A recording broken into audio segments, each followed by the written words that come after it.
एमालेका अध्यक्ष केपी शर्मा ओलीको सम्पादकहरूसँगको छलफल हेर्दै आइरहेको थिएँ, सुन्दै आइरहेको थिएँ।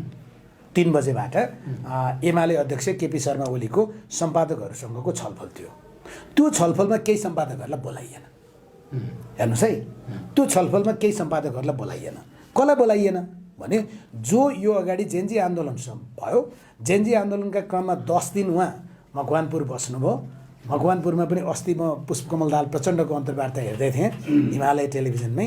उहाँ कहाँ बस्नु भएको थियो भनेर पत्रकारले सोध्नुहुन्छ र प्रचण्डले एकदमै जान्ने शैलीमा के भन्नुहुन्छ भने उहाँ हेटौडाको सुपारी टारमा बस्नु भएको थियो भन्नुहुन्छ।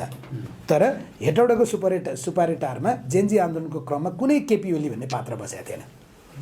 केपी ओलीले राखिएको ठाउँको नाम चाहिँ तपाईँ चितलाङको चन्मन 7 नम्बर भ्यारेको, उहाँलाई त्यहाँ राखिया हो होइन। त्यसले गर्दाखेरिमा उहाँ 10 दिन त्यहाँ बसेर सिधै गुन्डु आउनुभयो। गुन्डु आइसकेपछि पहिलोपटक सम्पादकहरूलाई उहाँले यो कोटेश्वरमा रहेको एउटा ब्याङ्केटमा निम्ता गर्नुभयो। निम्ता गरे पछाडि हामी त्यो समयभन्दा पछाडि पुगेका थियौँ हामी, किनभने केपी ओलीको बानीसँग एकदमै अपडेट र अभ्यस्त छौँ। हामी चाहिँ उहाँले 1 बजे बोलाउनु भएको थियो, हामी 1:40-42 मिनटमा गएको थियौँ। त्यसपछि पनि उहाँ आइपुग्नु भएन। 1:55 हामी निक्लेर हिँड्यौँ र हामीले भन्यौँ हामीले आज केपी ओलीको पत्रकार सम्मेलन बहिष्कार गऱ्यौँ।